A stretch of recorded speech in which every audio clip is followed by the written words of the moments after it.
Hello everyone and welcome to my channel tuition classes. जैसा कि आप लोग देख रहे हैं कि इस वीडियो में हम लोग जानेंगे 1/0 अनडिफाइंड लेकिन 0/0 इनडिटर्मिनेट क्यों होता है। तो इस चीज़ को हम लोग एक छोटे से एग्जाम्पल से समझते हैं। जैसे कि अगर मैं कहूँ 12/3,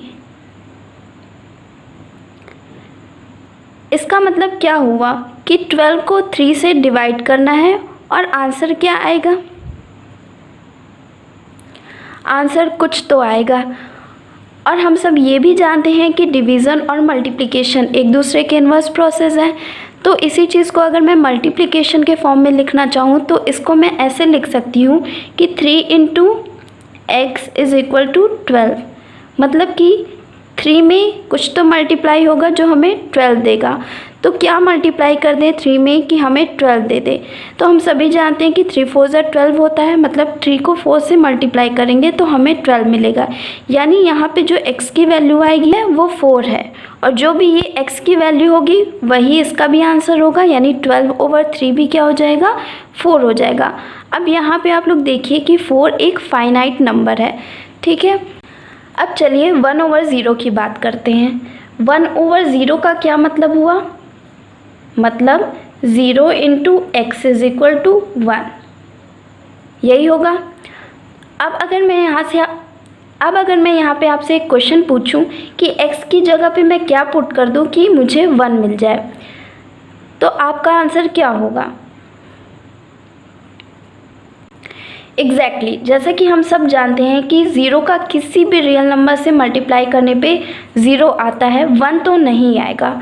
यानी कि x की यहाँ पे कोई भी ऐसी वैल्यू पॉसिबल वैल्यू नहीं मिल रही है जो कि हमें 1 देगा। मतलब x की यहाँ पे हमें कोई भी पॉसिबल वैल्यूज़ नहीं मिल रही है। x की जगह पे मैं कुछ भी रखूँ, 1 2 3 4 कुछ भी रखूँ, 0 ही आएगा, 1 नहीं आएगा।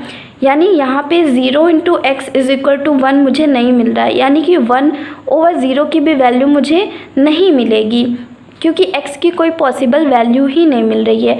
इसी वजह से 1/0 अनडिफाइंड कहलाता है।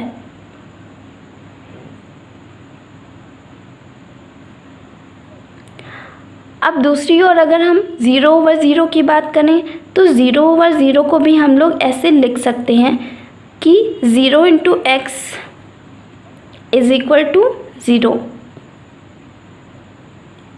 अब यहाँ पे अगर मैं आपसे पूछूं कि x की जगह पे मैं क्या पुट कर दूं कि मुझे 0 मिल जाए, ठीक है, तो आप कहेंगे यहाँ पे x की जगह पे आप कुछ भी पुट करो आपको 0 ही मिलेगा।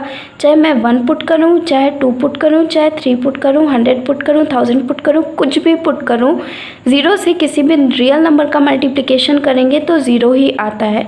तो 0 × x 0 ही मिलेगा। तो यहाँ पर जैसा कि आप देख सकते हैं कि x की इनफाइनाइट वैल्यूज़ मिल रही हैं।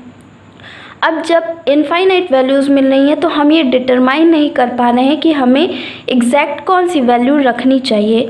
तो इस वजह से x की जो वैल्यू है वो इनडिटर्मिनेट है और इसीलिए 0/0 इनडिटर्मिनेट कहलाता है।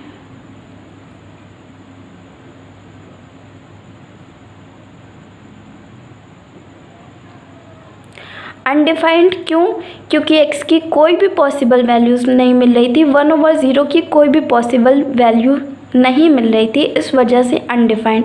इनडिटर्मिनेट क्यों, क्योंकि 0/0 की बहुत सारी वैल्यूज़ मिल रही थी, इनफाइनाइट वैल्यूज़ मिल रही थी और हम डिटरमाइन नहीं कर पा रहे थे, इसलिए इनडिटर्मिनेट। तो आई होप आपको अनडिफाइंड और इनडिटर्मिनेट का डिफरेंस समझ में आया होगा। अनडिफाइंड और इनडिटर्मिनेट एक ही नहीं होता है, दोनों अलग अलग चीज़ें हैं। और 1/0 अनडिफाइंड होता है और 0/0 इनडिटर्मिनेट होता है। क्या रीज़न था इसके पीछे ये भी समझ में आया होगा। अगर कोई डाउट है तो आप कमेंट सेक्शन में पूछ सकते हैं। तो इस वीडियो में बस इतना ही, मिलेंगे नेक्स्ट वीडियो में, तब तक के लिए goodbye and take care.